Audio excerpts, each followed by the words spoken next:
Oldest fast food sa Binondo, i-review natin.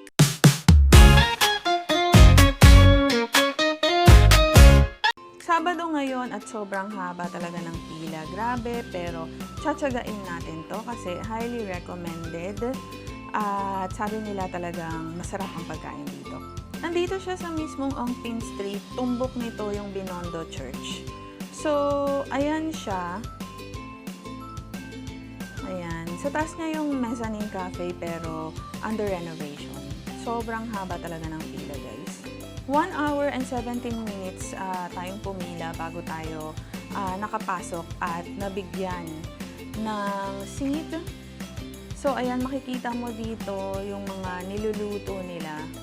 So, parang kampante ako kasi nakikita ko na mainit. So, nakikita ko kung paano nila sinaserve yung food. Ayan, ang dami nilang crew at very friendly. Okay din yung ambience niya sa loob, malinis. Ayan, ang dami lang talagang tao, grabe. So ito na ang order natin, beef tendon mami, xiaolong bao, at shrimp hakaw. First time namin makakakain nito. So, tara, i-review natin.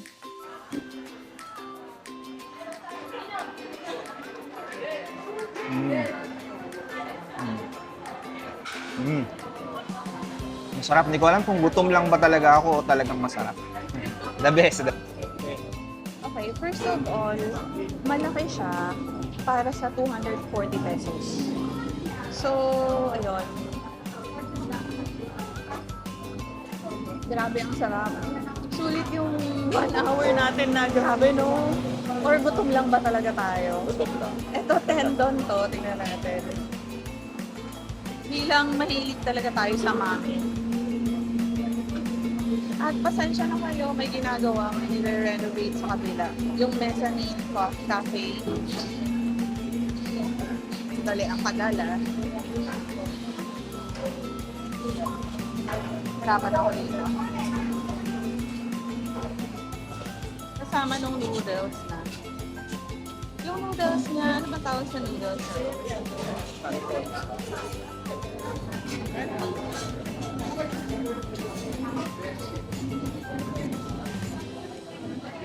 Lasang-lasa yung pagka-tendon niya. Parang ma-jelly siya. Na parang marinated. Ang sarap. Okay, xiaolong bao naman po tayo. Normally, hindi ko siya sinasawsaw kasi nga mayroon na siyang sabaw.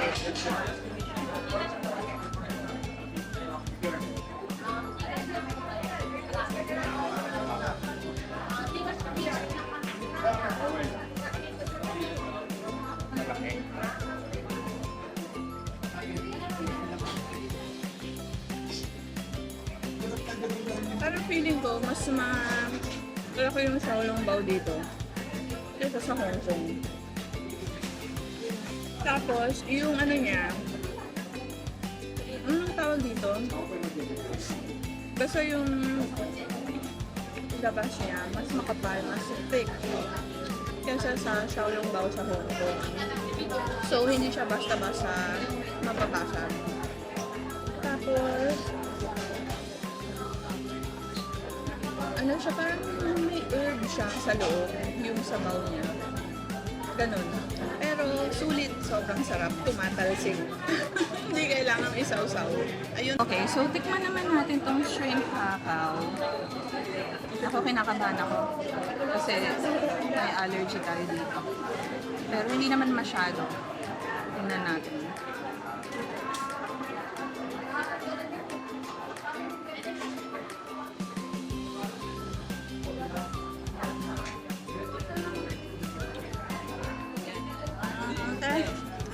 Wait lang.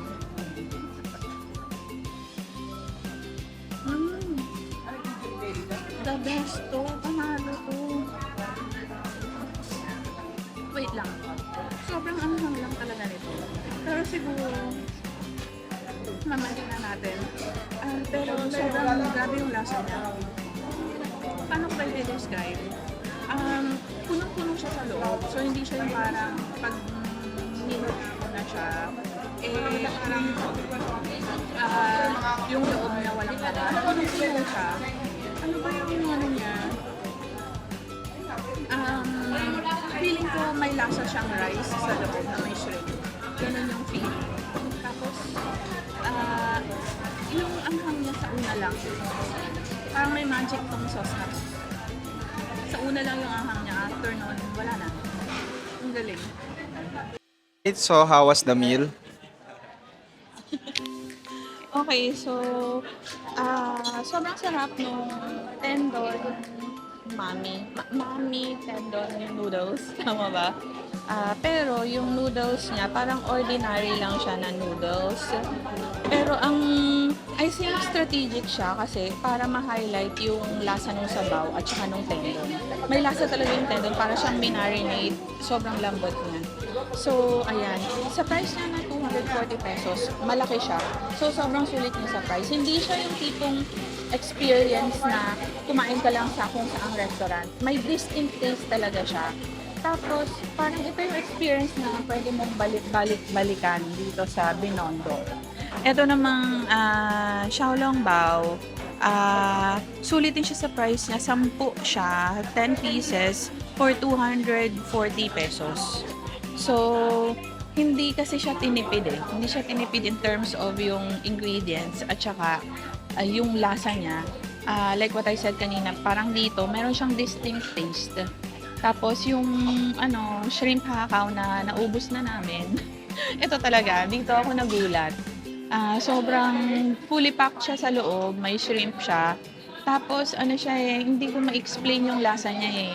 Oo, nalalasahan yung shrimp, pero meron siyang parang something carb sa loob na I can't explain kung ano yun. Tapos meron din siyang distinct taste na Chinese taste. So ayun, tapos surprisingly, itong kanilang parang magic na spicy sauce. Kasi sa una lang siya mo mararamdaman na spicy, tapos after mo na siyang after a while nawawala. So parang siyang magical. Tapos sobrang sarap ng black vinegar nila, syempre. So ayun, I think this is an experience dito sa Binondo na babalik-balikan ko bilang first timer sa Binondo food trip. Ayun. Yun yung say. So, after 6 out of 10, ayan. 5 out of 10 Xiaolongbao. I therefore conclude na much better pa rin yung nasa Hong Kong. In a sense na ito kasing Xiaolongbao dito sa Binondo, mas thick yung kanyang wrap. Ayan, mas thick siya. Tapos yung sabaw niya sa loob is mas konti. But yun sa meat niya, yung mismong laman niya naman sa loob, definitely parang mahirap lang i-compare nung sa Hong Kong kasi parang parehas lang na masarap. Overall, yun nga, but this is definitely something na babalik-balikan when in Binondo. Alright, so what do you think? Ano yung pinaka-the best dyan sa tatlong menu na trinay natin? Parang ang dami nating tinry, Pero, ganito, yung shrimp hakaw, since nagulat tayo dito, sobrang sarap niya talaga. For me, this is the best. Kakaiba siya, never pa nating natikman yung ganitong klaseng lasa. So, I think this is the best sa tatlong orders natin, napakarami. Pero sa price niya, 4 yan, and it's, magkano, 140, mahal siya. For its price compared sa, for example, Xiaolongbao. Itong Xiaolongbao, 10 pieces, pero 240. Tapos I think, sa isang tao, for example ako, ito lang yung order ko, mabubusog talaga ako dito. As in, busog. Kasi fully packed siya yung loob niya. So, ayun, dalawa pa lang makakain natin yan. Pero, alam mo yun, feeling natin, fully packed kasi siya.